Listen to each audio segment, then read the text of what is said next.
শূন্য এখানে আসবে, এখানে তাহলে শূন্য। আর এই একটা কি হবে? বাংলাদেশের শিক্ষা প্রতিমন্ত্রী ববি হাজ্জাজ যোগ করতে আলাদা পদ্ধতি গ্রহণ করে শিক্ষার্থীদের বুঝিয়ে দিলেও তৃতীয় শ্রেণীর এক ছোট্ট মেয়ে হাতে হাতে একটি বড় গুণ করে দেখিয়ে দিলেন, যে ভিডিও এরই মধ্যে ভাইরাল সামাজিক মাধ্যমে।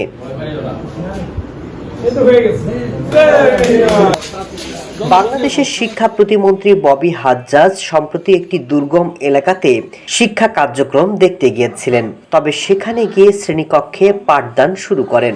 শুরুতে তিনি একটি যোগ করে শ্রেণীকক্ষে বুঝিয়ে দেন, তবে সেটি বোঝাতে গিয়ে অনেক কৌশল অবলম্বন করেন। 5 যোগ 4, 5 আর 4 কত? 5 আর 4 কত? 1 2 3 4 5। অনেকে বলছেন তার এই বুঝিয়ে দেওয়াটা এতটাই এলোমেলো যে ভালোভাবে বুঝে ওঠাই অনেকের পক্ষে কঠিন। 9 সাথে আর কি যাবে? 1। তাহলে কি হলো? 10। 10 পরে লিখতে পারবে এখানে? না। তাহলে এখানে আবার যদি আমরা করি 1 যোগ 5 যোগ 4 তাহলে হবে 10।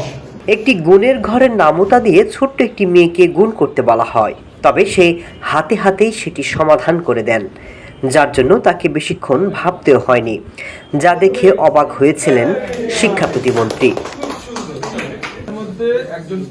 অনেকে বলছেন বাংলাদেশের শিশুরা এখন অনেক আধুনিক, তাদের কাছে পুরনো আমল নয় বরং আরো আধুনিক পদ্ধতি কি হতে পারে তাই নিয়ে শিক্ষা অধিদপ্তরের চিন্তা করা উচিত।